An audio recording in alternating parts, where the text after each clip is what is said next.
Um, so the way we think about it is that throughout your life, you're always taking in information. You're taking it in through your eyes, your ears, your skin, time of year. People are teaching you things. When you're little, something has a back and a seat and four legs, and you call that a chair, but you might also call a couch a chair, a bench a chair.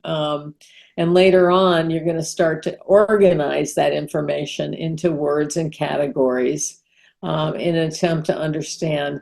Human beings love to predict and control. And the more we have knowledge, the more we think we can predict and control, more than we actually can.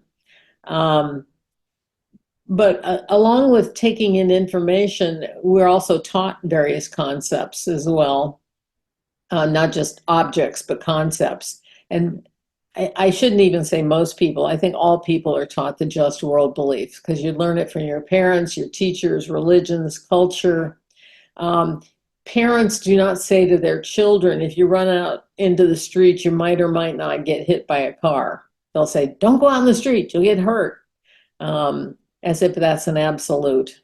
If you misbehave, you will get punished. If you behave, everything will turn out okay. I mean, that's basically the message the children are taught, and we carry it with us. And if you don't believe that, I've asked this at every workshop where I've been in person or I could see everybody on the screen. I'd say, is there anybody in the room has never, ever had the thought, why me? If you have had the thought, why me, you are an owner of the just world belief. Why not you? So the just world belief gets reinforced, and we believe that if we behave, things will work out. And if we misbehave, we're going to get punished. Now, as we get older and we see bad things happen to good people, we start to question that just world belief. You'll just say, that's not fair. That shouldn't happen to a child. Or that's not fair. That was such a good person. That still means you're owning the just world belief, but you're thinking it's not fair. But after a while, you just kind of, it can drop by the way, and you just assume sometimes bad stuff happens. You remember the old, I don't know if you remember the old bumper sticker that just said shit happens. Well, it does. Sometimes bad things happen to good people. Sometimes good things happen to bad people. People get away with doing bad things for extended periods of time. So we tend to believe that good behavior is rewarded and mistakes or bad behaviors are punished. These beliefs work as long as you don't get any contradictory information. In other words, if you don't have a trauma happen to you.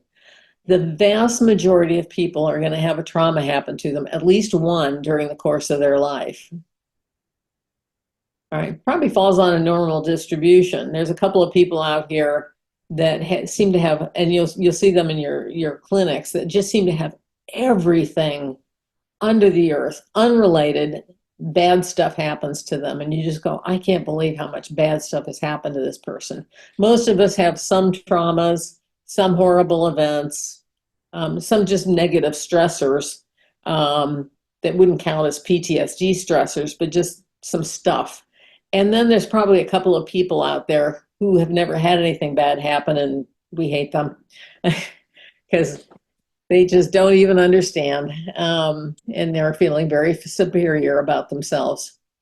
The traumas that lead to PTSD are either schema, in other words, your major beliefs, belief incongruent with prior positive beliefs, or schema congruent with previous negative beliefs.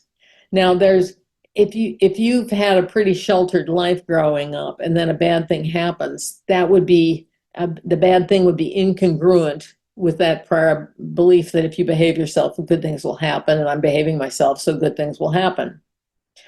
But sometimes children are abused from a very early age. Now, it doesn't have to be physical abuse. It could be emotional abuse. It could be neglect. And so they may have prior negative beliefs, and those prior negative beliefs are not schema incongruent, they're schema congruent. Then a bad thing happens, you just fit it in and say, well, yeah, that's my lot in life. Bad things will always happen to me. Now, that doesn't mean you don't have PTSD. You might have previous PTSD that gets worse for a while. Or it just adds to your PTSD because you use that as proof of your innate badness or your unworthiness. The intrusive symptoms are going to occur as a result of the inability to accommodate the information. And by accommodate means taking in that this event happened and changing your beliefs enough to take in that this happened. So if you thought to yourself, I'm a good person, bad things won't happen to me, now you got a conflict because something's got to give here. And so normally what happens is people end up, it's easier to change your beliefs about the event or yourself than it is to change your beliefs about the whole world and how it functions, because that's kind of a scary idea to think that bad things could happen to you.